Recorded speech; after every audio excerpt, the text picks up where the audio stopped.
Hey everybody, I wanted to come to you today and talk to you about something pretty specific. And it's a question I want you to ask yourself. Can I take positive out of something that is negative? We've heard that before, right?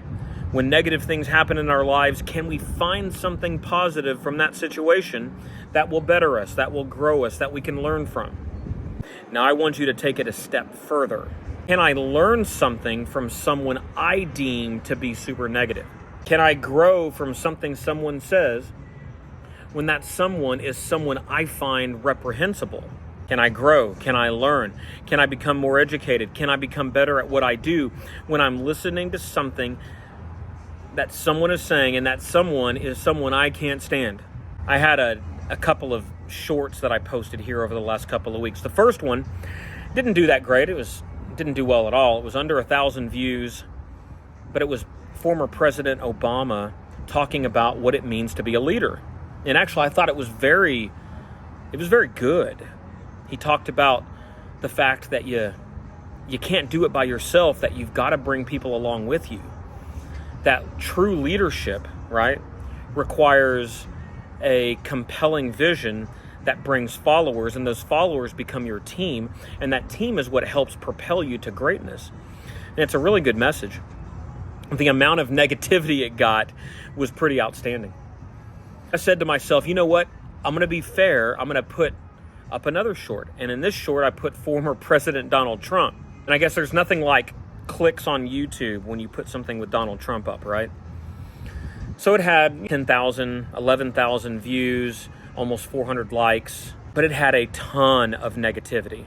People talking about how he's not a leader. Why is he up here? We can't learn anything from this guy. And so both sides, I want you to take a break for a second, and I want you to ask yourselves this. Are you willing to go through life negating what anyone says that you don't agree with? Are you willing to stop learning, stop educating yourself, and stop growing yourself 50% of the time or more? Because the last time I checked, former President Obama won more than 50% of the vote. And the last time I checked, former President Donald Trump won more than 50% of the vote.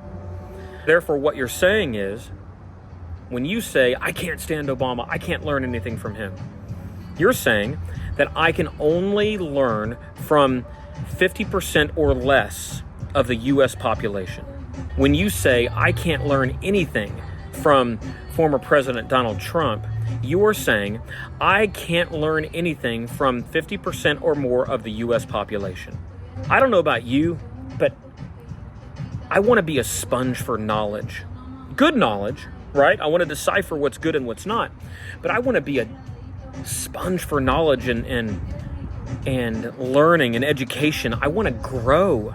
I want to get better. If I want to do that, and I want to do it as quickly as possible, well, if I just think about this rationally, if I take out 50% of the population and say I can't grow from them, then I'm going to learn 50% less than I possibly could, 50% slower. If there are 350 million people in the United States, and I tell myself I can't learn from 150, 175 million of them, then I have elongated the amount of time it's going to take for me to get better. I want everybody to think about that right now. As I sit here on a porch at the Hyatt Regency in Wichita, Kansas, about to have a big presentation tomorrow, think about that. Are you willing to sacrifice your growth merely because someone did or said something you don't like? Or are you willing to listen and take nuggets out of that individual's talk, speech, learning, class, whatever it is? Are you willing to go take nuggets from that person to get better? I think we'd all be a lot better off if we did that. Doesn't mean that you've got to agree with them. It doesn't mean that you have to think they're a good person. But we can learn something from almost every single situation we're in. Political figures, celebrities, and everyone in between. Think about that today. I hope you got something from this communication. Talk to you soon.